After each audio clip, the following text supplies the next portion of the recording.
Live from the Orange Grove 55 studios, it's the Duck Pond. Today's topic is the $110 billion Hail Mary. Can Paramount afford its own victory? Starring Mr. Seymour Duck, Orange Grove 55, Mr. Weber, and Jared from Capture the Magic. This is your destination for deep dive discussions, lively debates, and the freshest takes in what's floating in the news. Whack, whack, whack. From Asian cultures like K-pop and anime to straight up deep corporate talk and everything in between. And now here's your host, Mr. Seymour Duck. Good morning, good afternoon, and good evening to the flock. You have landed at the Duck Pond. I'm your host, the main mallard, Mr. Seymour Duck, and tonight we're peeling back the curtains on the corporate earthquake that shook Hollywood last week. On Friday, it became official. Paramount Skydance is acquiring Warner Brothers Discovery for a staggering $110.9 billion. It's the Hail Mary of the decade, a move that combines the legacies of Batman and Top Gun under one roof. But as the ink dries, the industry's holding its breath. Can Paramount actually afford its own victory? To help us crack the code on this massive situation, I have assembled our deep covered panel. First, he's the face of Orange Grove 55. He lives and breathes the fan experience. From the magic of the theme parks to the pulse of the Disney global brand, he knows what makes a franchise tick and what makes a fan walk away. Please welcome the flyest bird in the flock, OG55. What is going on, Seymour? I always have a blast here at the Duck Pond, dude. I love talking shop with you, man. We have a lot to discuss today. Paramount won the WB acquisition race. Well, at least right now. We'll see how it all shakes out, but it's looking like they got it. It's crazy. A lot of ramifications. Like you said, a big seismic shift in the industry, but you can find me right here, Mr. Seymour Duck, and everybody at home watching right here on Orange Grove 55. You can also find me on X, Orange Grove 55. You can also find me on Instagram, Orange Grove 55. And thank you very much. And next, joining us from the front lines of the digital battlefield, a man who knows that with great gaming power comes with great responsibility. He's been swinging through the biggest IPs for years, and he's the only duck I know who can 100% the Lion King game. Please welcome the one and only Mr. Weber. There he is. Hey, Seymour, what's up, man? Thank you so much for having me on. This is going to be an awesome conversation with you, Jared, and OG55. I can't wait. You can find me across all social media platforms at Webcast Citizen. You can also find me on Orange Grove 55. Thank you very much. And rounding out the team, making his debut as a guest host at the pond tonight, please welcome a man who knows exactly how to capture the magic and navigate the business behind the brand. Welcome, Jared from Capture the Magic. Thank you for having me. I got my swim trunks. Your intro was awesome. I feel like I need to up my production value. I feel like I am on a late night show, so I'm excited to talk about this. This Paramount stuff is crazy. It kind of, we'll get into it, but I'm not shocked in some ways, but in some ways I am shocked when you talk about the total price of all this. And yeah, it doesn't make any sense, but you can find me at Cap the Magic everywhere. And I'm always on OG's channel, other channels like that. So, you know, we see me around, but I'm excited to talk about this, and maybe we can figure this out. Maybe we send the Ellisons a little note about how to make this work. If it can even work. That's a really good question. Can this even work at the price point they're sitting at here? But happy to be here and ready to get into it. Yes, thank you. And yes, gentlemen, to start off, Netflix walked away from this deal last week saying it was no longer financially attractive. And then Paramount stepped in with that big $110 billion price tag. As you can see here, some analysts actually rounded it up. It's 111 billion, but it's like 110.9. But yeah, $31 per share, all cash. There is a $7 billion breakup fee, a 25% per share ticketing fee that if it gets extended until 2026, they have to pay that per quarter, which is around 650 million. Okay, and then there's a 1.5 billion in potential debt financing, And then Larry Ellison is also going to add in 43.38 billion in equity. And then they already paid Netflix the breakup fee from Warner Brothers and Netflix for 2.8 billion. What do you guys think about that? Okay, real quick, and then we'll go to Jared and then Mr. Webber. Here's my thing, right? For me, there's not a whole lot of like history when it comes to the Ellisons and Paramount, right? So like, I don't really. It's a big question mark. Where I feel like the Hollywood studios and the industry, they feel comfortable because it's Paramount buying Warner Brothers. I feel like that's a little bit of false sense of security, just because I still don't really know what these guys are going to do. Like, we don't really have much reference point as to what the a track record of any means. Where Netflix, we do have a track record. Netflix, honestly, whether people love or hate them in terms of like what they want to do with like theatrical, Netflix really did or really has been, a cultural juggernaut. They've completely shaped an entire generation, Netflix, right?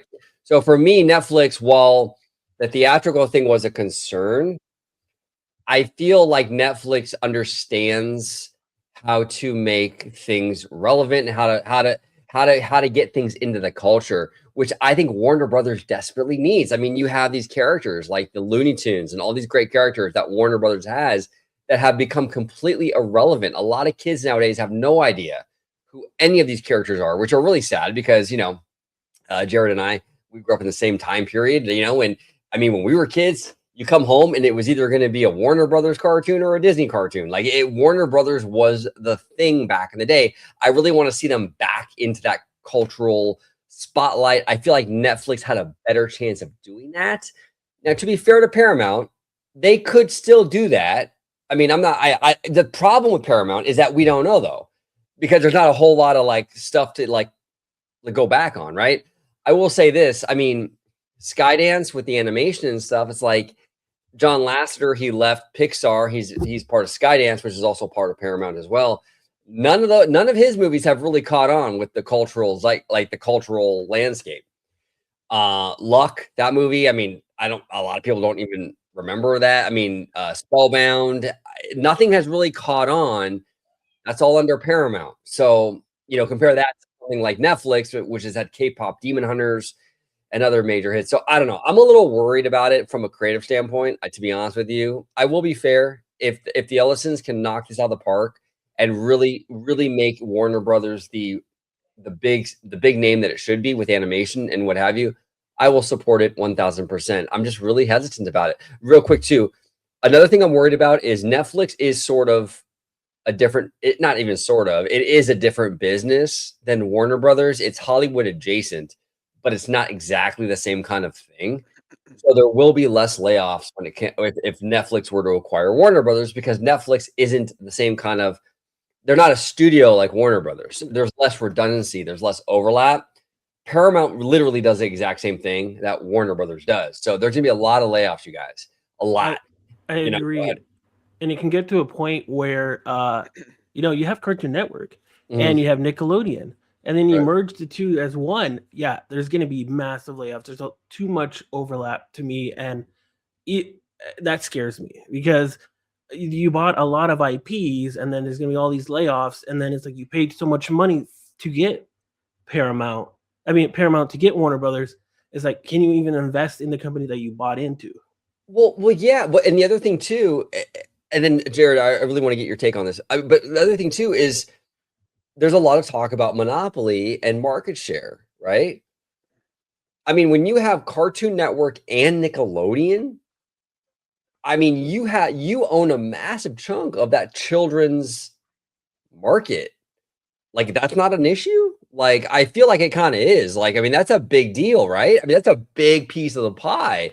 All the Warner Brothers stuff, all the Turner stuff, all the Paramount stuff. I mean, that's a massive chunk of the children's entertainment market, and that's all going to be under the Ellisons. That's a big deal, you know what I'm saying? So, I mean, the DOJ obviously is going to have to settle all that. I mean, that's above my pay grade. But Jared, what say you, brother? It's there's a lot of billions and all this stuff. It's like, I mean, I never would have thought this would have got to 111 billion dollars. I thought Disney overpaid at 74 for Fox, Yeah. and now we're sitting here at this much. I mean, obviously, it's funny because Paramount itself can't afford this. The Ellisons doing the personal funding is what's driving this whole thing. Plus, you throw in Warner Brothers debt they have, plus Paramount's debt. It's going to be an uphill battle. But I suppose the one thing you could say, and I'm the same way with you, OG, I agree. I'm like, it's unproven with Paramount. They've said they want to have 30 movies released between the two studios. Maybe they do that. I guess time will tell. But they do have the IPs in the library now. If this does go all the way through, they're not going to have any excuse not to make money. This has been my whole issue with Warner Brothers for years. Is you've got Lord of the Rings, Harry Potter, DC Comics, and they still were just like fumbling the bag at every turn. If you can actually take some of these properties and do them right, like DC Comics, there should be no reason, in my opinion, a Superman movie doesn't make $1 billion. Same thing with Batman. Do an actual Batman show that has Batman in it. Like some of these things fans have been asking for. You throw in like G.I. Joe. There's rumors out there they want to do a new G.I. Joe movie. Transformers. They have the IPs. If they're going to do it, they can do it. Now, if that just justifies $111 billion, that I don't know about. I haven't really gotten to that end of it. But I guess it's put up or shut up when it comes to Paramount. I mean, they're not going to have any excuse not to do well going forward if they don't produce good entertainment. Yeah, I mean, I think Netflix looks pretty good, by the way, collecting a clean almost $4 billion. Or what was it 2.8 or $3.8 billion they collected off of this? Yeah. Yeah, so, I mean, they're coming away. Their stock's already up. They may just be sitting there going, well, if Paramount fumbles this and 5 years down the road, they're trying to sell off their stuff, they can swoop in and get it, or maybe Comcast. So I understand why Netflix didn't want to go that high with it potentially, and Paramount's taking a huge gamble with all this. You just hope they have a game plan here. And, I think the best case scenario is this is a long-term thing that they can do in 10, 15, 20 years that justifies this. Or the worst case scenario is they continue just to lose money, have no hits, and eventually you could talk about years down the road, they're trying to sell either Paramount or Warner Brothers after paying all this money for it. Well said, Jared. Well said, 100%. And the thing too is like the Ellisons have come out and said, hey, we want to do 40 theatrical releases a year. And it's like, and my issue with that, look, I'm not a big theater guy. I'm not, but I respect the theater going experience, right? I do think there should be a place for that in our society. I think there's way too many things going on right now in society, whether it be like DoorDash and Amazon, where people don't go outside anymore. The malls are closing out here in California, across the country, really. No one goes outside and does anything. I was just talking to our good friend Alan from Almighty Coasters and a friend of his, and three of us, we had sushi last night, and we were talking about how when we were younger, people actually went clubbing and stuff. Like kids nowadays, they don't do any of that stuff anymore. Everything's inside, right? So it's like the theatrical experience is an important part of society. I think it's important to like get outside, right, and do things with people, right? But at the same time, like 40 a year is like, come on. Like I think you're over promising with that. There's not a market right now for that. Like you're kind of like overshooting. Like you can release 100 movies a year, but like you're going to lose money because no one has an appetite to do that right now. You have to be smart and strategic with what you're planning on doing. A lot of people just want to be home and watch it on their iPad. Did they say if that was 30 actually like theatrical releases, or were they also talking about like Paramount Plus type From what I understand, that was theatrical. Correct, Mr. Duck. Am I wrong on that, or is that? I thought it was theatrical. I could be wrong. Yes, it was, and it's ludicrous because you're almost like competing with yourself at that point. Yeah, it's what's even the point, right? And then in the movie theaters, are they even going to have room to do it with all the other competition? Right. I don't. See, that's weird. If they're putting out actual bangers, and they've said some stuff about they want to get back, they're willing to. And I suppose the bright side of this, you could say, if you're looking for the positive spin, obviously there's a bunch of the dangers of all of that. Yeah. But the positive spin you could have out of this, or potential outcome, is I think Hollywood is in a situation where everybody's kind of doing the same thing, and you're just having less and less results out of it for the most part, outside of like Doomsday Avengers. And like, there's certain things that kind of stick out. For the most part, it's been diminishing returns for a while. If they come into Hollywood and do some different stuff, they've said they want to do like the action movie thing. I've always looked at the John Wick franchise as a perfect formula to make money. That movie costs $90 million to make. It makes $400, $500 million. That's a successful movie release. Like if they can get budgets down and have some of these movies that kind of just, simple movies that they maybe used to have in the 80s and 90s, it could be interesting to see if their appetite is there for that or different stuff than what other studios are doing. But at the same time, I would love to know, I maybe plugged in AI, but like what is the scenario in which this investment actually ends up making sense? I would think it has to be 20 years down the line. Like they've even said themselves, they're thinking long term, which you would have to with this amount of money. Right. I've said the same thing about Disney at 74. So this is even almost double of that for Paramount, and they don't have near the power and the the theater releases that Disney even has. Well, what do you think? I'll ask you, Mr. Webb, but what do you think in terms of Paramount? They're spending 111 billion. I mean, that's honestly, I tried to acquire Theme Park Wizards channel, and that's what he was telling me that he was asking. I couldn't do it. I couldn't do it. but in all seriousness, special access, huh? even with my special access, I couldn't swing it, dude. I couldn't. I had 108 billion, but I couldn't do the 111. Yeah, no, but in all seriousness, but like, what do you think? Like, how do you think they're going to justify this? I mean, do you think they're going to get into parks and all that stuff, or like, is it just gonna be like theatrical? Like, what's Mr. Webb's vision for this deal? My vision. Oh man. So let me just first say that how the tables have turned with this whole battle here. Like first, it was funny because when first we heard about Comcast, Paramount, and Netflix being the top 3 bidders for this, OG, me and you were the ones rooting for. We were rooting for them to get it because we want that theme park side, right? Oh, And and I remember Netflix was actually the player that people were talking down to because they're like, we don't want Netflix because they're going to ruin the movies and the whole theatrical releases of movies because they don't like movies and whatever. Um, but then Netflix started making statements saying, hey, if we get Warner Brothers, we're gonna do this. If we get Warner Brothers, we're gonna do that. And then it starts to turn the tide into the favor of what company like people want to win on this bid. And right. so then Paramount started making all these other ridiculous statements and doing these things that were just pissing people off. While Netflix was doing the right stuff, Paramount was doing the wrong stuff. So they just totally flipped. And then when it was announced just the other day that Paramount had actually finally gave their actual final offer bid, because remember that's what WB asked for in the first place. They're like, hey, give us your first bid, which was kind of around what you're thinking about giving us, and then the second bid was supposed to be your final bid. Paramount came back like 5 different times, like a dude trying to chase a chick. Hey, will you accept me? Will you accept me? And then WB's like, no, we don't Paramount want was you. outside their house holding up a boombox like every night for like months on end, just be like, hey. Outside the house. Throwing rocks at the window trying to get her attention, I'm telling you, man. So it was just hilarious how how that was all playing out. And then Yeah. now Paramount is like, hey, here's the final bid, which honestly they probably should have done in the first place.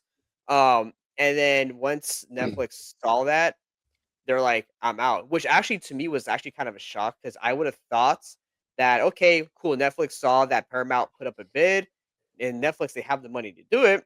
I would have thought Paramount would have went back at least one more time, said, hey, here's here's our next highest bid. But they didn't do that. They was like, we see the bid, we're not doing it, we're not justifying it, we're out. And that comes to the other question, OG, is, or I guess for all you guys, is is this cost right here, $111 billion, is this acquisition or this merger of two, is that worth the cost? Is WB in its current state worth $111 billion? Now, granted, they have great IP, absolutely, and they have the classics like Looney Tunes and all that good stuff, right? But to Jared's point, they haven't done anything with any of this whole entire time. Lord of the Rings, right? And that Harry Potter, the Fantastic Beasts, wasn't really that good. I'm sorry, I love Harry Potter, but it wasn't that great. And so, like, what we're getting is like, I just wish that we would have had the theme park stuff with Comcast. That's why I wish Comcast would have went in and just bought them, because then at least for the Yeah. theme park side, we would have gotten all that competition for Disney, and Well, that you're would have right. been awesome. You're right, Webba. And look, I make a big deal about like the redundancies with Paramount buying Warner Brothers, and there is a lot of redundancy there, and that will lead to a lot of layoffs. And there will be a lot of redundancy also if Comcast Universal were to buy Paramount. But at least with the Comcast buy, I trust Comcast to some degree. I feel like Comcast has done a really good job when they acquire properties. Like they acquired DreamWorks a few years ago. I think they've done a really good job with DreamWorks. They've done great movies, not my style, but successful stuff. They've integrated those properties into their theme parks really well, like Isle of Berk and what have you. They do great, licensing deals, right? I mean, they've respected Harry Potter, that franchise. They've respected Nintendo. They understand these properties. I would trust them with the Warner Brothers library. I would, Yeah. because I've seen their track record. I know they can do it. You know what I'm saying? With the Ellisons, I don't know I don't know. I mean, they might be great, but here's the other thing too with Netflix. I think the industry is a little spooked by Netflix because they're like a streaming company. Yeah. And I understand that. But I think a lot of times Hollywood is very stuck in their ways.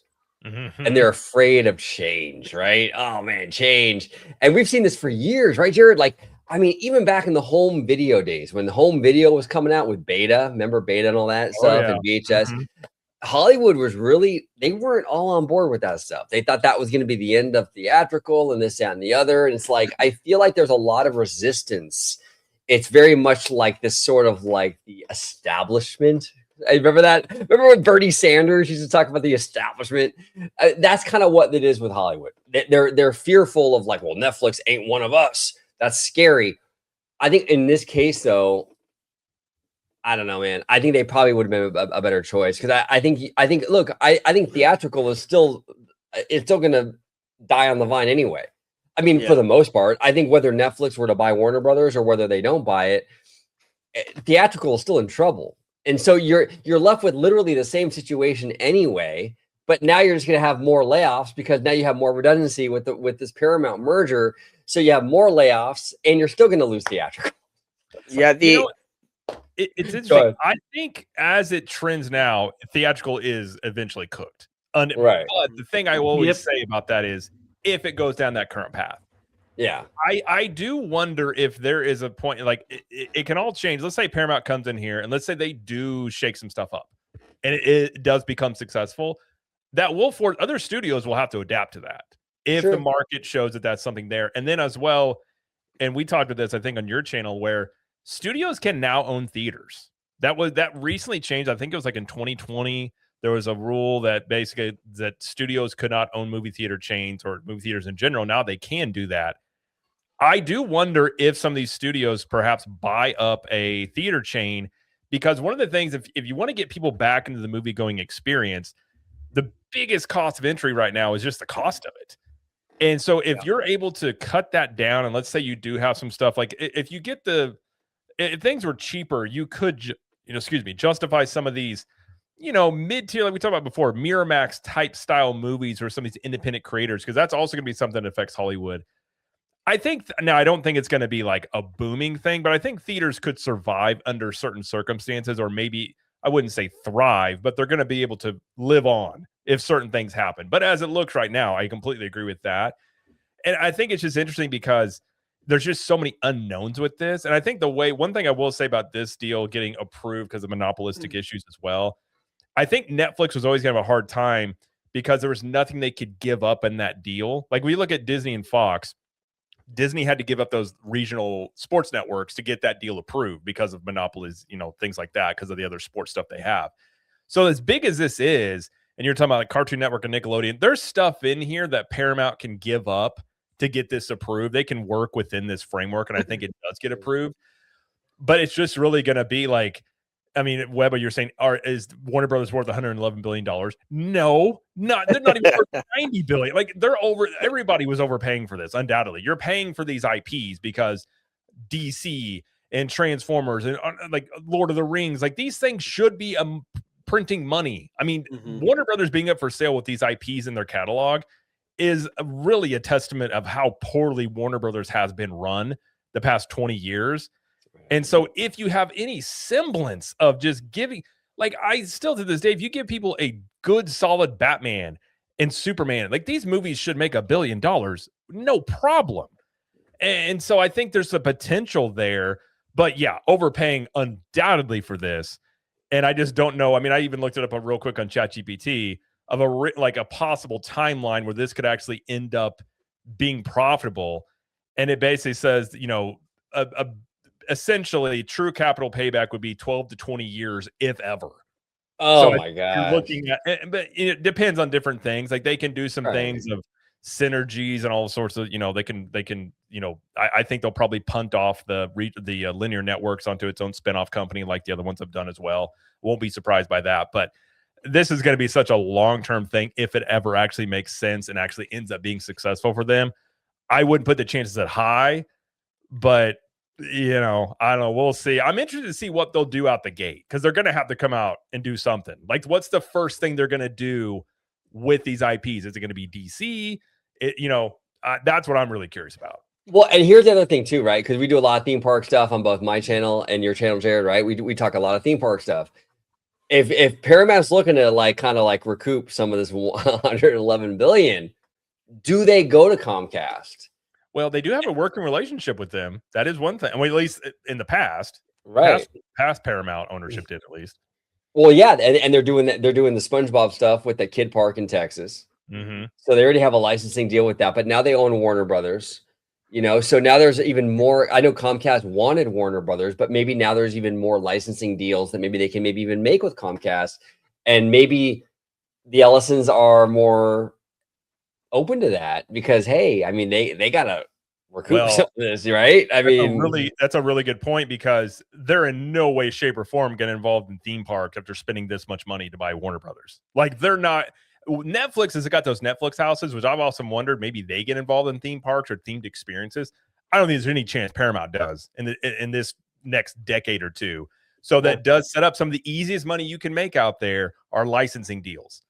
So if you like, and if I'm Comcast, if I didn't get these, I'm hitting up Paramount right now and be like, all right, let's make sure we got Harry Potter. And if you want to line up other things, I mean, you've got, I would imagine your pick of the litter because Disney's not going to do any third-party licensing deals in their parks. So if you're Comcast, if it's me, I'm sitting there being like, hey, what's up, David? What would you be willing to license out here under some favorable terms without having to worry? I mean, again, I don't think Paramount's going to get involved in theme parks, in the domestic parks at least, anytime soon. So that, I guess that could be a silver lining because I agree with Webba. I would have much rather seen Comcast get this. I think they would have done really well with it for the theme park, the movie side, but they just didn't have the finances to do this, nor did really Paramount. I guess Comcast just doesn't have Larry Ellison money in their back pocket to be able to pull off this deal.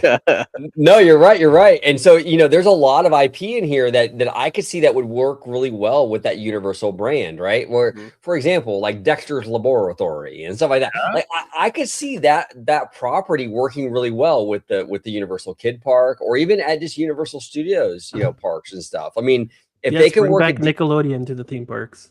Oh, that's another one. Space Ghost. I want Brack back. Did you guys ever watch Space Ghost? Yes. Oh, dude. Yeah. Space Ghost, I loved Coast. Oh yeah, but Brack was so good. Oh my gosh, I loved Brack way too much. I'm telling you, now's the time. Strike when the iron's hot, Comcast, because now the Ellisons are looking to recoup some of this. And you know, I mean, what better way to do that than to make some of these licensing deals with your theme parks, right? But Seymour, what do you think is going to happen with the streaming services though? Because we got HBO Max and Paramount is kind of like a Peacock, right? Where it's not really doing much. Well, they did have a big gain with that UFC deal, though. I think they did report like double-digit growth. I think because they had the exclusive rights to UFC, which is definitely going to help them, but it's not going to be like Netflix level. Yeah, no, absolutely. first, I just wanted to say that just to show how big the deal is, Nintendo right now is worth around $65 billion USD, and that's with $15 billion in cash on hand, and they're spending 111 billion for Warner Brothers. That seems a little bit crazy in comparison when you can get a company like this at this high quality producing great cash flows. And second, I think they're gonna, and this is one of the biggest concerns, is that they're gonna merge the two streaming services into one, and then have massive layoffs. I do wonder if what they do with that. Do they combine those? I wonder if they keep them separate, like long Well, term. well, and Jared, here's the problem I think with that, with them merging the two streaming services is that HBO or HBO Max, the HBO is such a strong, recognizable brand. That is a brand that you see when you see that logo, HBO. You're like, okay, I want to get some quality stuff here. If that goes away, I mean, that's effectively like it for HBO. It ceases to exist. And in my opinion, that's not good because I mean, yeah, Paramount's going to have it, but is Paramount going to treat those shows, those IPs, with the same respect that Warner Brothers was doing for the HBO catalog? I'm telling I you, if I was hope so. Paramount, I would get those HBO people that have run like Game of Thrones. They know, I mean, they know how to make good television series. Yes. I would get those people locked up on deals and be like, work them on Paramount Plus stuff. Like they did lose Taylor Sheridan, which that was the strongest thing they had on Paramount Plus was Taylor Sheridan stuff. And they have had some pretty decent shows on Paramount Plus. But that would be one thing I would do is leverage the talent that is within Warner Brothers that has been, again, I wouldn't say take a lot of the people that were making the movie side, but on the HBO Max side, Yeah. I'd lock those people up and try and get them involved in more things because they know how to work with budgets. Like Night of the Seven Kingdoms, that show had a very limited budget, had a very, very good success with that new show. So again, they have the pieces. It's all potential. It's like drafting it's like back in the NBA when you would draft these high schoolers and it was like you might get a Kobe and a Kevin Garnett, or you might get a Joe Smith or some of these people that just never made it. You're drafting them off of potential, and that's 100% what this is. It's just the IPs and the potential of what you could do with them. But I actually think to make this work, I think Paramount's going to end up being one of the first studios that really utilizes AI. Because AI is going to be the thing where you can cut a lot of costs and do a lot of things. They will probably be the first ones that really start using it. Because if you can, I mean, to make this work, not only do you have to have successful things get released, but you're going to have to cut costs like crazy. And I think that's where AI is going to come in a lot with this. That's a fantastic point, Jared. I never thought about that, but you're right, because they have a huge hurdle now. They have a lot of debt, Yep. So how do you bring that debt down? Like you were saying, you have successful products and content, great, but you also have to, you're going to lean into anything you can. AI, for sure. It's going to happen, Go ahead. And if you go to the second tab, do you have there talking about the Warner Brothers Discovery employees? Oh yeah, I got you. Right. I got you. Even Warner Brothers is the employees are, they wanted Netflix. They were fearful for their job losses. Apparently, that's been leaked that they're fearful that there's going to be a wave of job losses at Paramount. And if you have to decrease costs and bring in AI, the job losses are going to come. It's an unfortunate thing. It's happening to every tech company. It's happening to every media company. The shareholders want their costs to be reduced in order to increase profitability. And unfortunately, the CEOs and the board members have to abide by the shareholders first. Yeah. Well, Seymour, the unfortunate thing is that, it always sucks when, people lose their jobs. And, once the deal is finalized and that merger happens and then people do lose their jobs, I mean, let's be honest, the economy is not great. I mean, there's so many companies that are laying off people. I think I even saw UPS was laying off a bunch of workers. Like there's every company just laying people off left to right. And this is not going to help at all either. But I actually want to go back to OG and Jared. You guys are talking about the movie theaters. Now, I love going to the movie theaters. I find it really fun. However, it is its lifespan. It is on a limited time frame, and I think part of that is because, well, a couple of things. The movie theater industry hasn't done anything to revolutionize the movie going experience. going to the movies is fun, but also there's a lot of irritating things. So I have a bunch of Regals around me. A lot of the AMC's are like more down south or more north. And from what I know, both chains they have like 30 to 40 minute previews. Like you'll have a Oh yeah. Pepsi commercial, you'll have like a commercial for like the theater, for the membership. Then you have like 6 or 7 different trailers. And by the time, it's like already half an hour to 45 minutes into your movie. That's not a great experience because you're like, this started at 7, now it's 7:45. Well, yeah, no, 100%. And I was talking to Alan, Almighty Coaster. Shout out to Alan.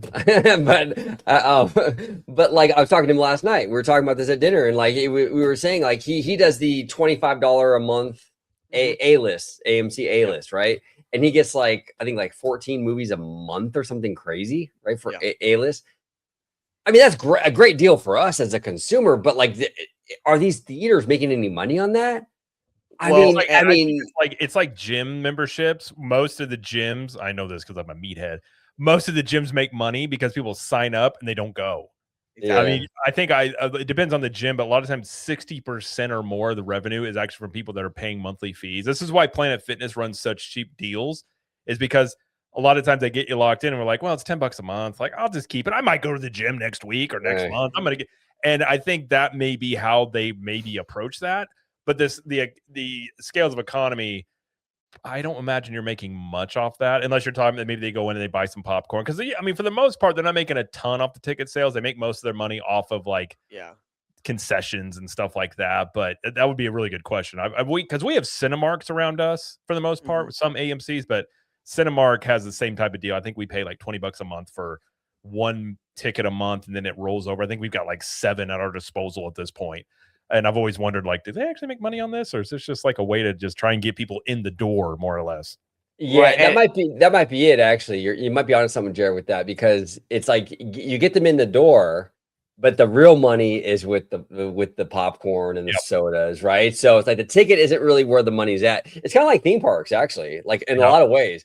Theme parks don't make a whole lot of money probably on the admission. It's once you get in there and you're having to buy food and all that crap, that's where the money is at, right? Go ahead, Webba. Sorry, brother. Right. And then also the other thing too is the price. I mean, obviously prices everywhere have gone up for everything, but the cost to go to a movie, I mean, let's just say, because my Regals have Regal Unlimited, and let's say if me and Mrs. Webba, we go out to the movies, right? We do like to buy the stuff at the concessions. See, that's just part for us. That's just part of the movie going experience, right? You go get your soda, you get your M&Ms or whatever. But you buy your ticket, that's like $18, right, for each ticket. Then you got to pay for the concessions, and already just for 2 people, you're at like $50. Now imagine having a family of 4 or 5. Now you're paying like double that, and so it's just an expensive night out for like a couple hours, and a lot of people aren't going to pay that. So that's another thing that's hurting the business. Another thing that's hurting the business is that back in all of our days, we didn't have the golden age of the internet and YouTube where there was movie trailers everywhere. You would go to the movies and sit down. Oh, look at that cool movie, right? You would get the trailers in the movie. Now, again, I still think I still think it's too much. I think at least just show maybe 3 trailers and just start the movie. I'm tired of like seeing 6 or 7 trailers. But I think that there's a lot of stuff that has happened over the course of the years. The economy's changed, the age of the internet, right? I think a lot of stuff has kind of put a damper on the movie theater business itself, and they're still trying to hold on to that. And Jared, I don't know if you noticed, but when you go to your theater, at least for here at Regal, they started selling a lot of like popcorn buckets and like merch, like shirts and sweaters and merch for like the movies that are coming out. I think that's a new way for them to try to make more money because I mean that wasn't a thing before, and now it is. And now, granted, so some of it's actually pretty cool. Like, oh, that's dope. Like a popcorn bucket, like or a blanket or whatever. It's just some cool stuff, but it's really expensive. Well, I know our theaters are doing. If you buy your ticket, if you buy your concessions at the same time, it's all a little bit cheaper. So they try and like pre-sell you where you already bought it when you're there. So like I think when you go to book your ticket, if you add popcorn and a drink, you can save like 20% or something like that. And then you get like certain points. So like, I agree with what you're saying though. Theaters have been kind of stuck in this mode of not wanting to change. And I do feel like if they do survive in their current form, someone's going to come in and disrupt it. And I think that's the thing at Hollywood. it hasn't really, it's been disrupted by external things, but nothing internal has disrupted them to really like what audiences are wanting. And we've seen this in music too, where once the cat's out of the bag here, you know, nobody's going really buying CDs anymore. Maybe more people buy vinyls than CDs anymore. That's true. And so with movies, like people used to just go to the movies and say, well, let's go see what's at the theater and just go see a movie. People don't do that anymore. Like you get your ticket online. So like, I think it's a combo of like, you do have the cost of it, but I do think if there were great movies coming out, you would have more people going.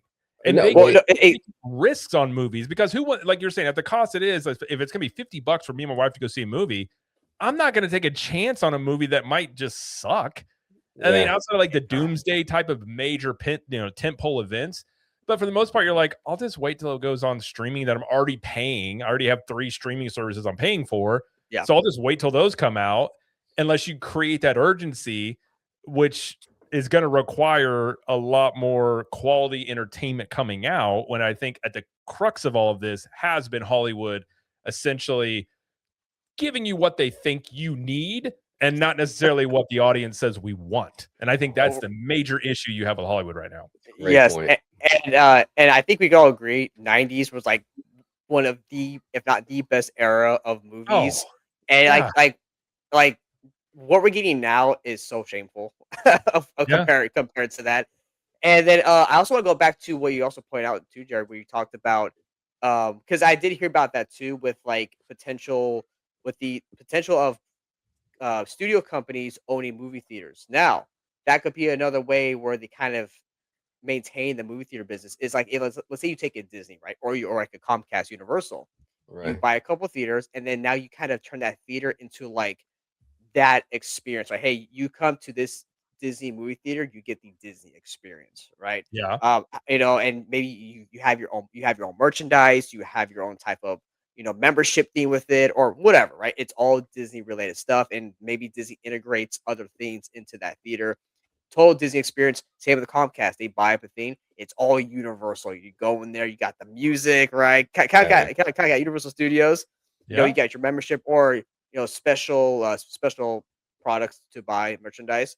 So I really think if maybe if they go that route, they probably could save some theaters, probably at least. The only thing is, though, I have a question is, because obviously if theaters were to go away, right, then how do they make their money off of their movies besides putting it on streaming and then they get money? Because otherwise, if there's no theaters, there's no, I don't think theaters are going away. Just like I don't think it's never going to go away. Like radio is still here, right? It's gonna be like it'll just get more niche, more limited, but it'll never go away. And to your point, if you really want, and this sounds crazy to think about, but if you really wanted ticket prices to come down, studios owning theaters could actually do that, because you don't have to have that split with a theater chain.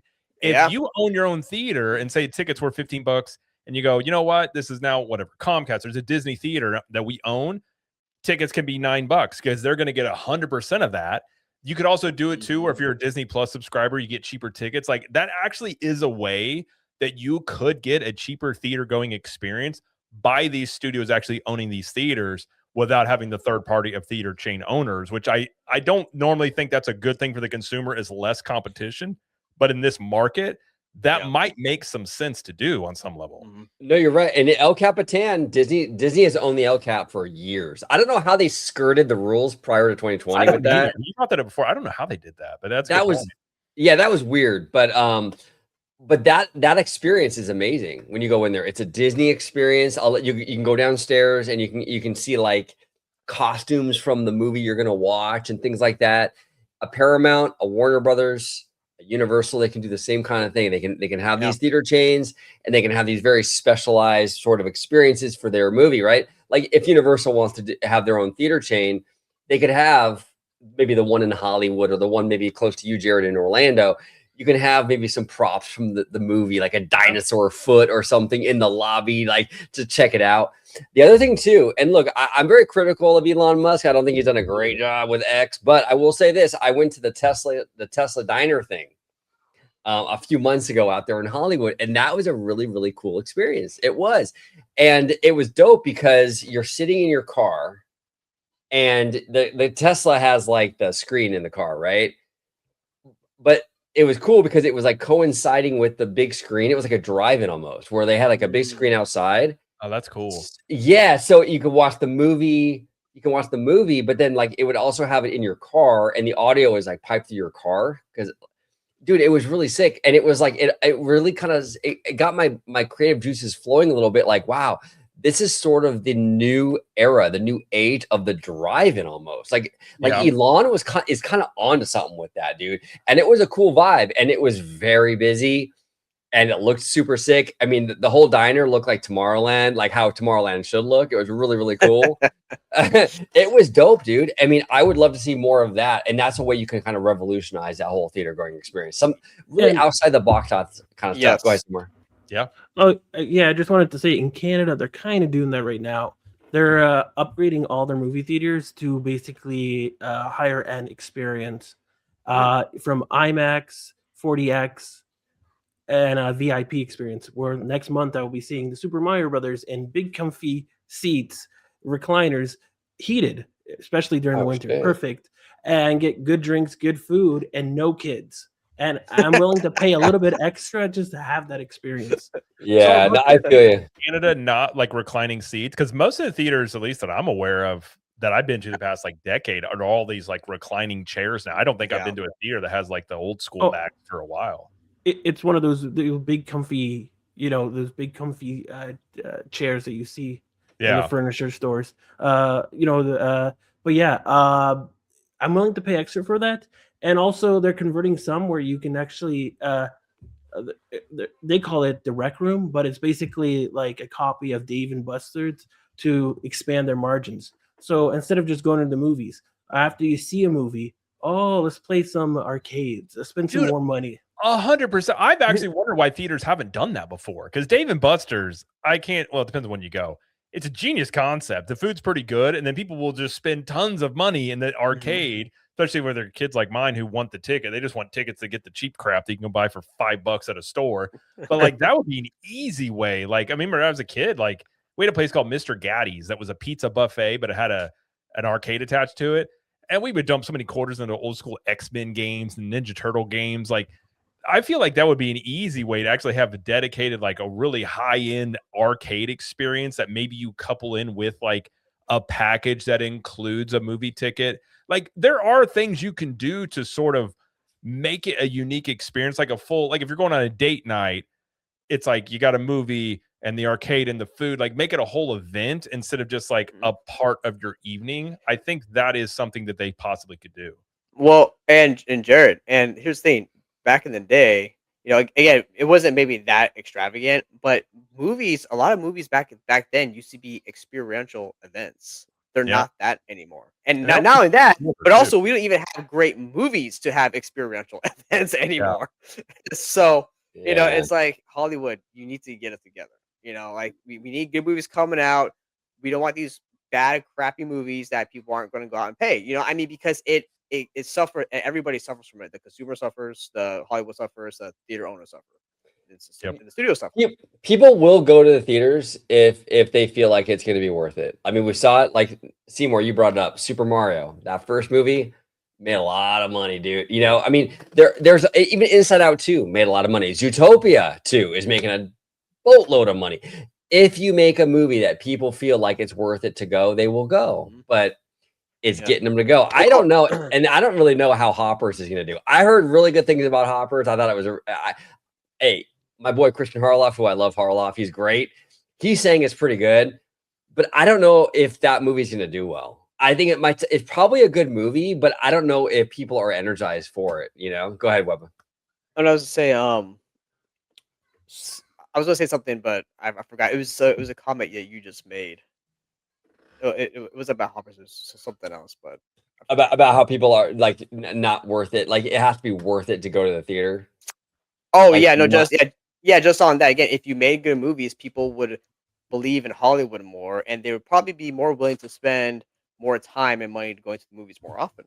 But if you're not putting out good stuff, people are just going to be super skeptical. And then, like what Jared said, I'm just going to wait for it to come out on streaming. And another thing with that is that I think especially Disney. Again, I don't really blame them because of what happened during COVID, but a lot of people were kind of used to, hey, or not even Disney. Even I think even Peacock and whatever, right?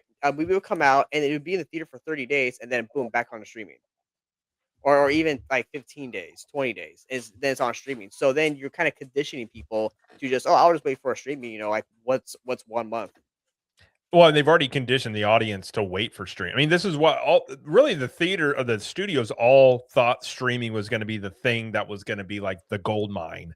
Yeah. And that hasn't worked out quite as well. So now they're stuck in this limbo of like, well, we cut off because part of Hollywood and the movie theater experience was physical media, renting and the aftermarket. Like movies like Austin Powers, if you remember, it didn't do great at the box office, but it did really good at Blockbuster and that secondary, like it had good DVD sales. And that's what really drove it. People were like, oh, we want to see more of this.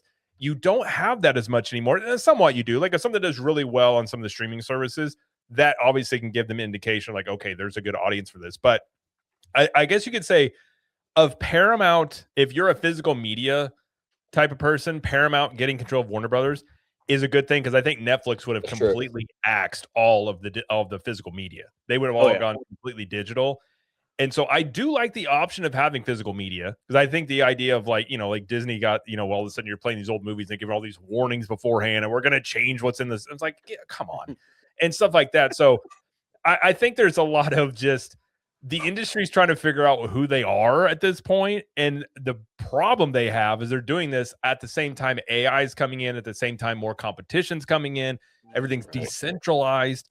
And they're just trying. I feel like Hollywood's in this mode of like, well, we're Hollywood, so it's supposed to work out for us, right? And we're like, okay, well, I'm sure the telegram company said the same thing when the telephone came along.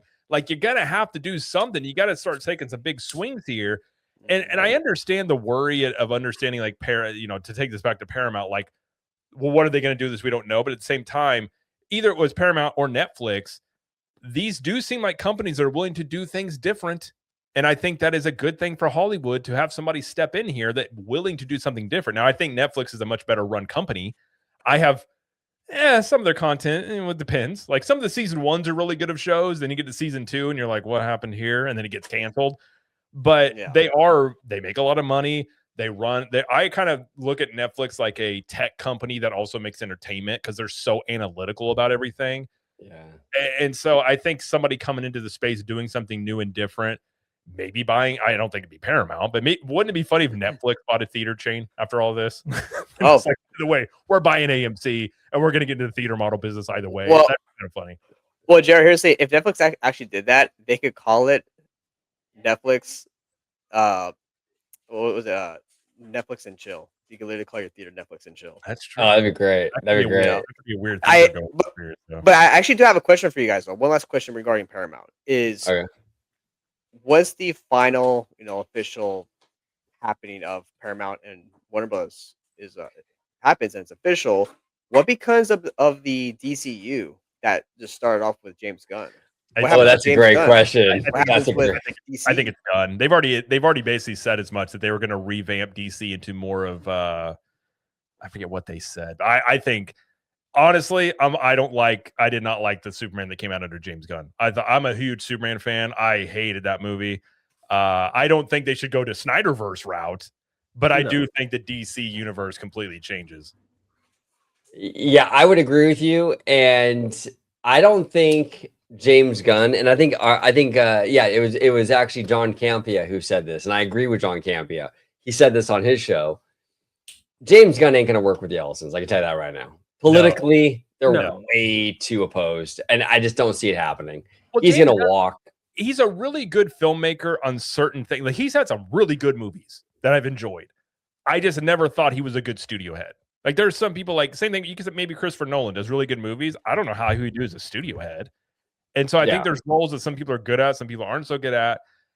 I think that all this is going to get revamped. I don't know. That part's gonna be really interesting to see. And then like if they revamp it again, what's this gonna be the third DCU we've had in less than a decade? Well, that's gonna be crazy. Yeah, and I'm even wondering the viability of all this stuff. Like I've even made the case for Marvel to get away from the MCU Yes. and just make standalone films or standalone trilogies even. Yes. But is there a marketplace right now? I made the case earlier on in this video where it was like, do we need 40 theatrical releases a year? It kind of goes back to that almost with the MCU and the DCU and all that. Do people want to go and have to follow this long ass cinematic universe? Is there a taste for that right now? I don't know if there is. Maybe DC should just go back to basics and just kind of do what they used to do, where you have a Batman trilogy or a Superman trilogy or a standalone, you know, 100%. Aquaman movie or something. But like, it's not all connected and all this stuff. Maybe we go back to basics again. I agree. Well, Marvel can't even replicate the success of the MCU. Exactly. Like, the only reason Doomsday is as hyped as it is because the original people that are from the original lineup of the MCU. So like they can't even replicate what they did.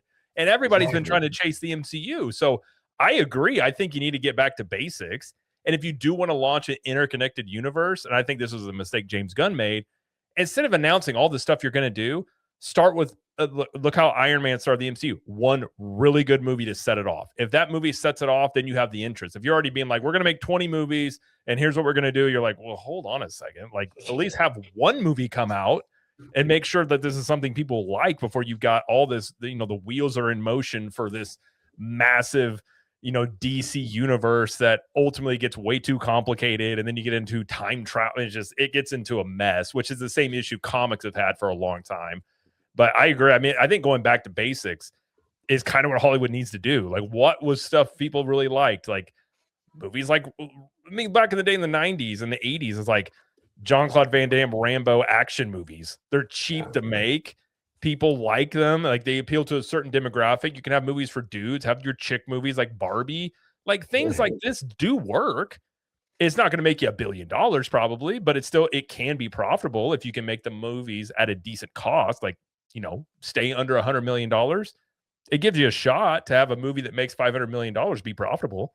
Yeah, no, well said. Absolutely. Absolutely. It's gonna be interesting to see how it all shakes out. You know, I think they definitely need to revisit that whole cinematic universe thing.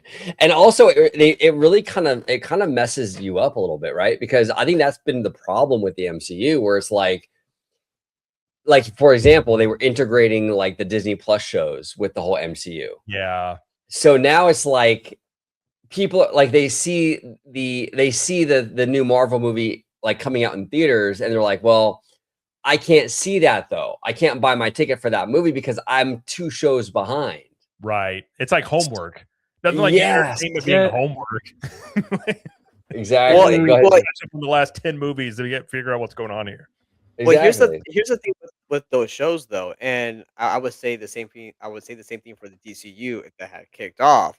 Is that I would think that the stuff on the streaming service, those shows, in my opinion, should have been more like, hey, these technically still are canon and they take place within the overall MCU, but these are their own separate kind of character side stories that you don't need to watch.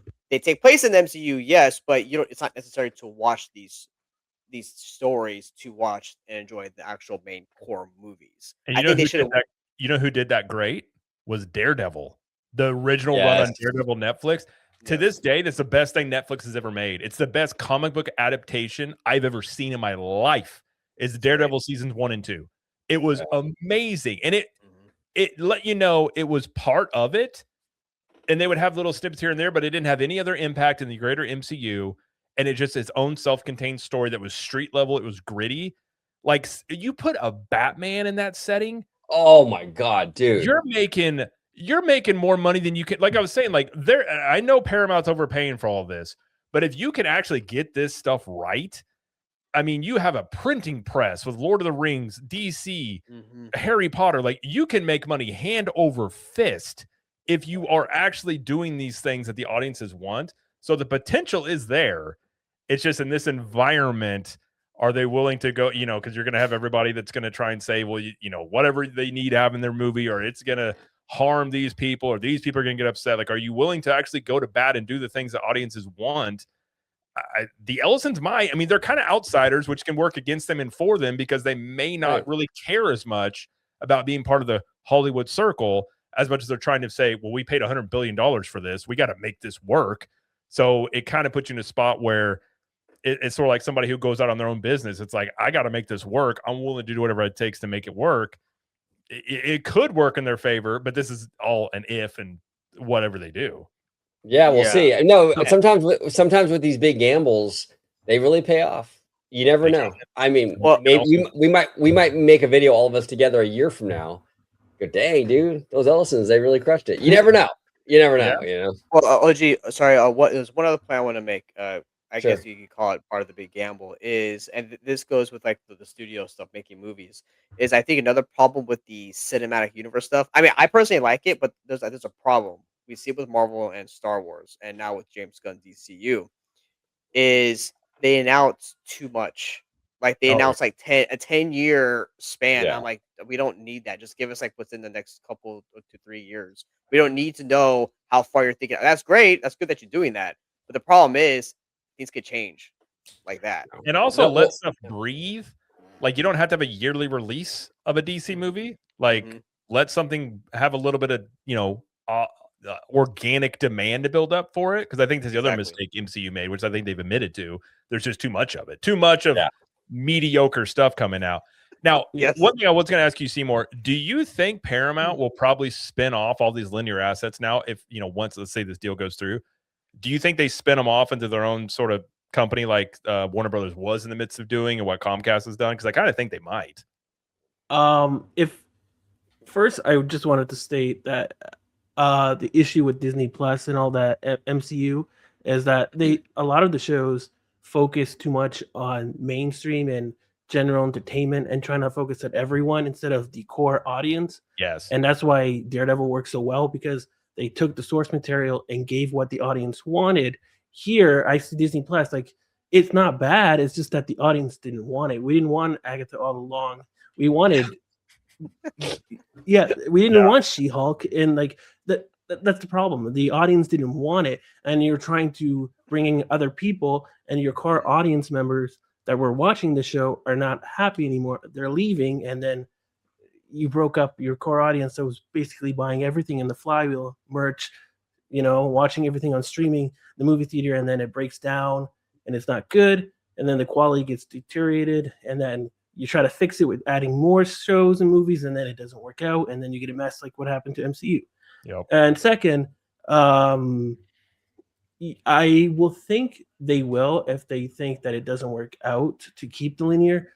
I think they mentioned the Ellisons said that they want to be part of the news going forward. They want to control the news. And Larry Ellison right now owns TikTok, and I think they want to put all that together in their own flywheel of owning the news. And that's why you see a lot of people on X terrified because they think that it's going to pivot one way politically instead of being central or apolitical. Yeah, that's it. That's an issue, and that's a thing, and I don't want to get too political, but like that's a thing that always bothered me with any of this stuff.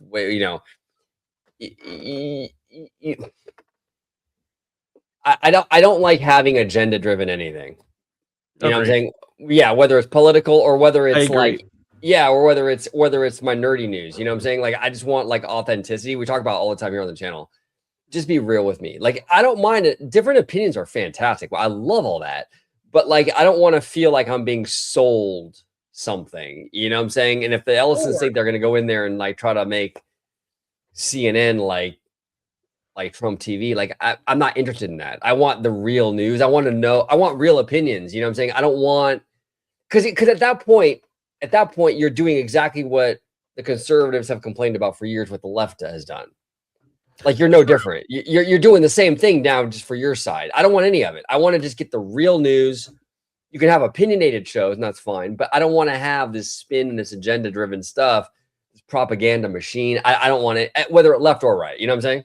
Or if you do have an agenda, as I say, you have a certain point of view, you let that be known. Right, like, exactly. Way, like, at least like don't try and do it under the guise of like, oh, we're nonpartisan. Like, everyone has their biases, but that always has driven me nuts when we're like, well, we don't have an agenda. When clearly one way or the other people have an agenda. Just be upfront about it. And really, to be honest, news is kind of going away too because of X and social media. Like, people can get. I mean, I can't tell you. I always hated the news as a kid. Hated it. Me I too. always felt like I'm like OG. I always had this like these vibes, and it's always like all it is a bunch of negativity, and I don't want to be part of it. And I Right. get all my news from like for the most part like X and select sources. I haven't watched a news broadcast, and the last time I watched a news broadcast, you remember those things they'll give you like they'll pay you to do like a group survey thing or something. I got Yeah. paid in 2012, I think. My wife were just married for a couple of years. I got paid $150 to watch some CNN show and to get feedback on it. And while I'm watching it, I'm like, this is not worth $150. Like, this was terrible. I was just like, I had to watch like 2 different episodes of something. I'm like, this is awful. And yeah, I mean, I don't think audiences are really once boomers fade off, I don't think news really, as it looks now, stays around. That's most of the audience of news right now is really the older generation too. I completely agree. Local news for me is a waste of time. I mean, out here in California, like my local news, it's just car chases, and that's it. So, LA does have a lot of Yeah. car chases. yeah. Neil deGrasse Tyson had a theory that that we would go back to local news to get our news source, because so much fake news and AI, it will get to the point where we can't even tell which is real anymore, and we would have to go to a point where it's centralized and people go through it and moderate it to understand that if it's actually fact checked or not. And we would have to go back to the local news. He thinks it will get to the point, because it's getting to the point where images are so real, videos are so real, we don't even know if they're if they're fake or not. Yeah. No, you're Well, right. I've been trying to follow this Iran thing, and Webb has been teasing me. I'm all into this Iran thing, bro. and the Mexican, and I don't want to say it on YouTube, the C word, but like the Mexican stuff, right, going on. Group of people with a shared interest down there. Yeah, right. You know, I that whole thing. I've been watching both of those. I've been watching those things, but a lot of the stuff like on social media is like this AI stuff. Like it's not real. It's like, you know, I'm like, or it's oh, footage from I've even seen too, they take footage from like a video game and say that Mhm. this is like war footage. Like or you take stuff that's like 5 years old. Like, Yeah. and it's just, unless you are really able to discern this stuff. And I'm pretty good at, like, I'll see something and I naturally don't believe people. Like by default, if somebody walks up to me and says something, I'm like, I don't believe you. So I think that serves me well with this, because I'm like, I look into a bit more. But I think there's a lot of people that just see something that are just like, oh my gosh, did you see this thing? And you're just, especially like my mom's generation, like she'll send me something. I'm like, you know, that's AI, right? She's like, it is. I'm like, yeah. Like, I don't know what that is, by the way, of like, I can tell something's AI pretty now. It's getting harder and harder, but like, especially the stuff the past years, are like, you know, that's AI. But you get certain generations that they can't tell. And I don't really know why. I mean, I'm guessing it comes from video games, of like you kind of used to like how that stuff kind of like that what do they call the uncanny valley, where stuff looks real but not quite there. I think maybe that's where that stems from, but I'm not really sure. When I think our generation, Jared, and younger, starting with our generation and then going younger, we have a cynicism about stuff that I think the boomers really don't. Like the boomers grew up in a generation where like the TV, like the Walter Cronkites and all these guys, they were the authority. So they're kind of hardwired to like sort of believe the media. You know what I'm saying? Because they grew up in a different era. Where you and I, we kind of grew up in that era too a little bit, but like we also had the internet era too. So we're a little more skeptical. We question a little more, you know, and the younger generation, I mean, they really do it because it's a whole different can of worms, you know? Yeah. But I don't know, man. It's crazy to me. But Seymour, before we go, you sent me this. Is this your theater? Is this where you go? No, this is in Calgary. I live in the other side of Canada, but I just wanted to show some pictures. I don't know how it is in the US with the experience in the movies, but this is the VIP experience. Yeah, there's like a dining area that you can buy food and drinks if you want, and you can bring it in. And then you, if you scroll down, you can see some foods too that they have. But It's yeah, very sort of like Alamo. I've been to some of the Draft house. Oh, these are nice, bro. See, Yeah, Alamo really has nice. that too. They've got a bar where you can go to afterward. Alamo's kind of cool. I wish we had one around us. We had one in Missouri that was near me, but Alamos are pretty cool. Yeah. Oh, these are nice, man. This is where Seymour Duck goes? Yeah, that's what it's gonna be. You're gonna see me with a fishbowl in one side and then a poutine in the other. I love it, man. Hey, Seymour's not playing, bro. He's got the fishbowl, dude. He's not playing. Seymour's gonna be he's gonna be two sheets to the wind halfway through Mario Galaxy, just having a grand old time. I love I it. took a But vacation Seymour, day just yeah. you Uber though, right? I know you Oh usually. yeah. I don't even have a. I live in a busy city. You take the subway or you take Uber. You don't drive. There's no point of driving. Waste of gas, waste of insurance money. Yeah.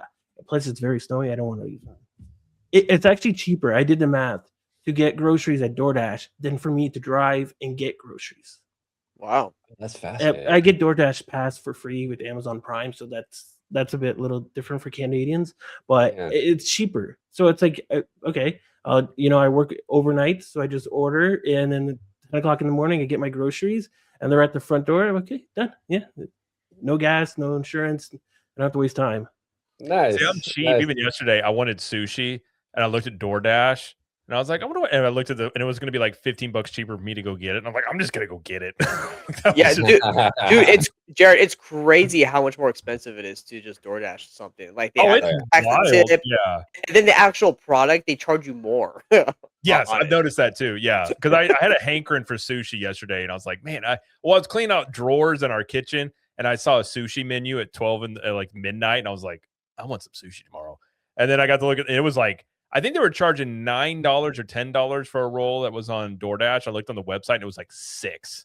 Oh, and I was like, yeah, I'll just go get it. It was like 10 minutes away. But if it was like 30 minutes away, I would DoorDash it. But yeah, I'm like that though. But if it's like $10-15 cheaper for me to go get it, I'll take the time to go get it. But I know that's not everybody. Yeah, no, I feel you. I feel you. Now, speaking of the drinks and stuff, like it's funny because I'm just a beer guy. Like when it comes to alcohol, I'm a basic ass dude when it comes to alcohol. Like a beer, a Modelo is fine with me. But it's funny because I've been doing these bar chats and stuff, and our good friend Alan, he mixes it up, right? He gets like these mixed drinks and stuff, man. And he got some drink called a French Connection. This last bar chat we did. And it had like Hennessy in it or some shit like that, dude. Dude, my body could not. Bro, my body was like, no, dude, what is this? This is not a Modelo. This is like, dude, the next morning was horrible for me. But like, yeah. Now, Seymour, for you, when you get those big fish bowls, what do you get? Like, what drink is it? Oh, it's Long Island iced tea, but it's in a fish bowl. Yeah, you don't even. Man, if those are how they're made around where I'm at, those are strong drinks for a fish bowl. Dang. Yeah, it's worth it. There's always a discount. I think on like Wednesday to get one. So I go, which I think is actually the day where Mario Galaxy is playing on Wednesday, the 1st. So it matches. And yeah, I took a vacation day. I'm gonna have a drink. Gonna have my poutine or chicken wings boneless. This is much easier to eat that way, and just relax. That's my vacation. Now, hear me out. I think when you have a duck pond on your desk, you got that fish bowl Long Island iced tea next to you, and then it slowly as it goes and like get a little looser, and then the drink goes like, oh well, he's at the bottom of the fish bowl, so anything goes at this point. You never know what's going to call. we got tipsy Seymour. You never know. I would love Seymour next time. Whenever you're down here in California, dude, we got to get some drinks, man. I would love to hang out with you and have a few drinks, dude. I would love to see Seymour a little tipsy. You know what I'm saying? It'd be fun. It'd be interesting to see Seymour in that frame of mind. I would love that. I would love that. Out financial things about companies drunk. He's like, like, oh, people just writing stuff down. Oh, this guy knows what he's talking about. Hey, he's like, fuck it. I'm buying 40 shares of Netflix right now. My go-to is drinking and karaoke. Okay. All right. Nice, dude. Okay. I may or may not have in my 20s. We may have gone to a TGI Fridays when they had happy hour, and I may or may not have yelled at my good friend because the Transformers movie had came out, and he was like, because he was like an indie filmmaker, he's like a real like artsy guy. He was like, "Oh, I hate Michael Bay." And all that stuff like that. And I was like, oh, I'm sorry that Optimus Prime fought for your freedoms. And it was in the middle of this part. It's laced. And it was like a joke thing. And he's just sitting there like, what are you doing? And I'm like, and I just went on this whole tirade. Apparently it was recorded. I don't remember, but. I love it. I love it. I love it, dude. Before we go, there's two things I wanted to talk about. Sure. That we had ready up the tab. There was one talking about the leaked audio. About how leaked audio. How the CEO of Warner Brothers Discovery thinks that the deal could be delayed from 6 to 12 months. Even to the point where it might not even happen. And the deal Well, might not close. And if it doesn't close, it gets $7 billion. A lot of analysts think that if the deal doesn't go through, that they'll use the money to invest in other things. It could be a theme park or movie theaters and expand their margins to different areas. And I, we were talking about it earlier that a studio should be owning movie theaters. They can take that 7 billion plus the 650 that they get every quarter in 2026. And if the midterms change up, it might get delayed even further down the road. I don't know.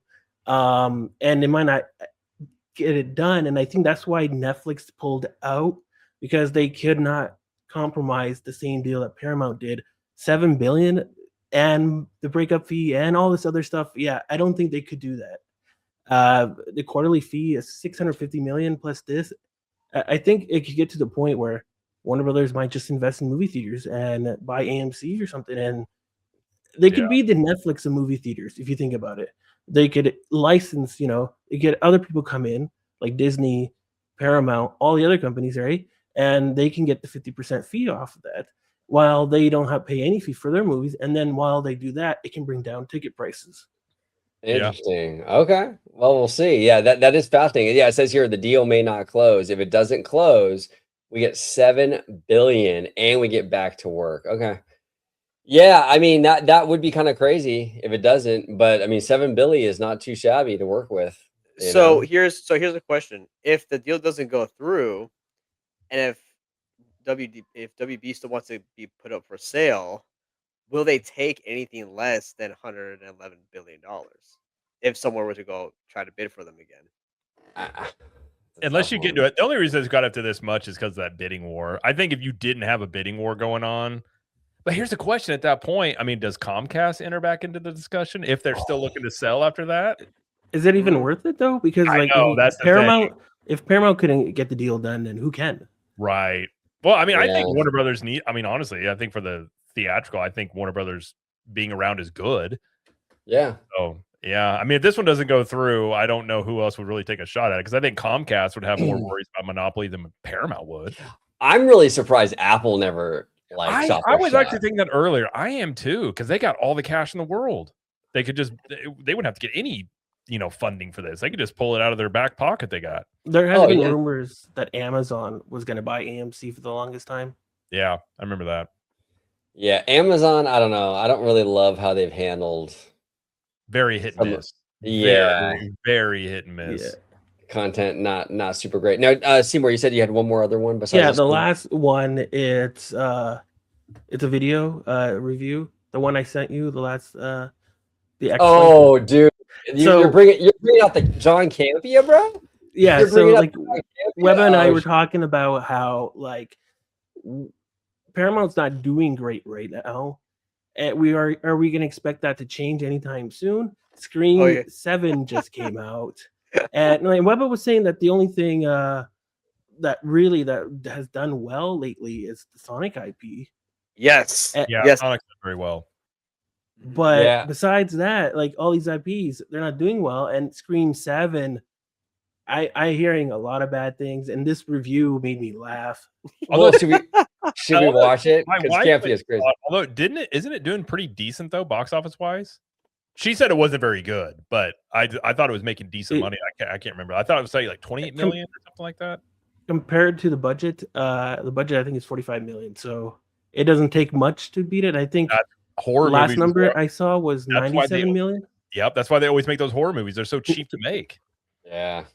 That's wild. Okay, let's hear John Campia, because I heard he went on a little bit of a rant here. Oh, it's great. It's great. Okay, here we go. We got Campia. It's only 45 seconds, 41 seconds. Here we go. Oh, no sound. Oh, shit. Hold on one sec, guys. Sorry about that. Give me 1 second. Talk amongst yourselves. I gotta actually share that audio on that thing and do the StreamYard problem Yeah. there. Well, I will say, Yeah. if you want to see his full rant, go to his actual video segment and watch the whole thing. Like he goes into spoiled territory.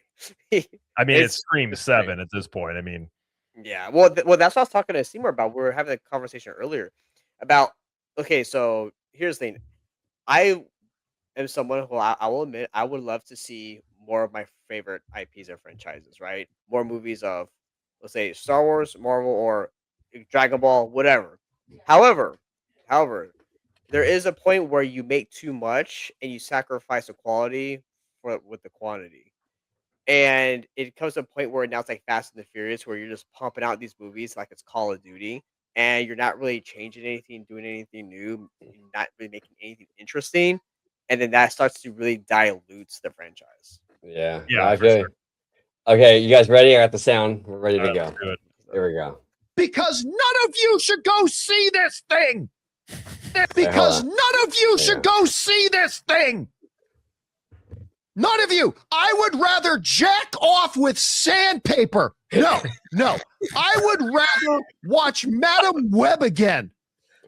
What? No. I would rather do a marathon of Madam Web, Morbius, and Craven the Hunter than ever watch this piece of garbage again. Okay, first of all, and listen, it's all about everything that you can do wrong, they do. Let me give you guys some warning. I'm going to go into to spoilery detail on this. You know why? I mean, at least Madam Web has Sydney Sweeney. I mean, at least there's that. Hey, that's true. That's true. That two big reasons right there to watch it, huh? Oh, he kind of liked the movie, I think, from that review. Yeah, I think you did. I think you liked it. I think it's solid movie. Two thumbs up. He Two thumbs up. Yeah. Sandpaper at home when he went there. That would be awkward. Oh man, that was fantastic, dude. That's the funny thing. That's why I love. Oh, actually, I do have. I have a great on my Roadcaster. I have a great John Campea clip. This guy, John Campea drops bangers when it comes to audio clips. Here we go. God, I sound like a Bob Iger dick rider. Well, He is a legend with these rants, man. A legend. He you know got what, so you, he got missed so out mad. with some super chat reading. Have you ever seen those where he's gotten by the audience where they send certain names that sound like a different thing? He's gotten caught with a few of those before. I'm like, oh John, oh no, pre-read that before you read it live. Yeah, exactly. Well, it's like the Disney CFO is Hugh Johnson, like Huge Johnson. Like, Right, it sounds like a Simpsons prank Yeah. call, you know? Yeah. Is there a Huge Johnson in here? Is there a Huge Johnson in here? I'm right here. I love it. All right, Seymour. Seymour Duck again. Great, fantastic host. We love our Seymour Duck. Duck Pond is amazing. Thank you, amazing. and I mean a huge thanks to you, OG, Mr. Webber, and Jared, for coming along with these choppy waters. Yeah, no, absolutely. If you want to Yeah. kick us out of here, Yeah, OG55. Where can they find you on social media? yeah, you can find me right here on YouTube, Orange Grove 55, with these fine gentlemen. I'm always making content with these guys. I love these guys, Seymour, Webba, and Jared from Capture the Magic. We are here on Orange Grove 55 talking about theme parks, studio, corporate, all that good stuff. So right here, you can also find me on Instagram, Orange Grove 55, and on X, Orange Grove 55. I also have a Blue Sky account, which I never use. And there, I though. never use It's that there. either. yeah, it's there. I basically just created it so no one else can use the name, but I don't really ever go on there. So yeah. But Jared, what about you, brother? Well, thank you for having me. I enjoyed my time in the pond. It was nice and relaxing, and the waters I found were very warm and calming. So I had a great time. You can find me at Captain Magic. I do cover theme parks, entertainment, kind of similar stuff to OG.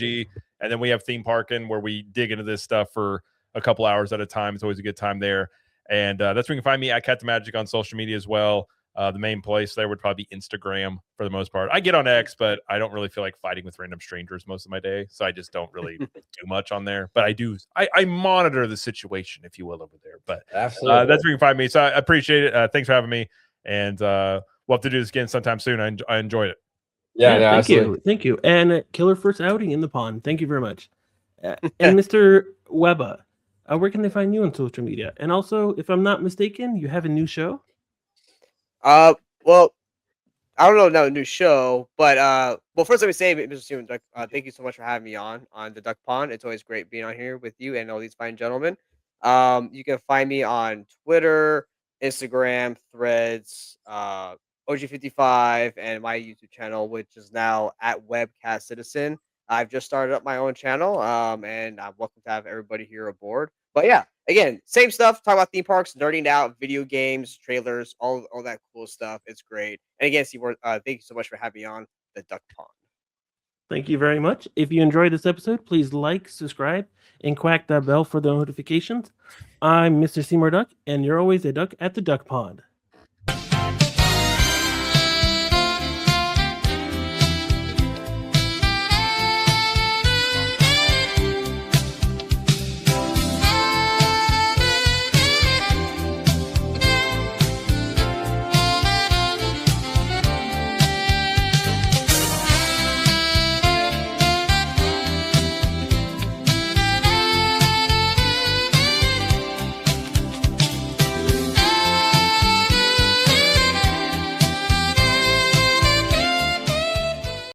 Thank you so much for watching OG55. Don't forget to smash that like button, subscribe to the channel, and become a member today. Mwah!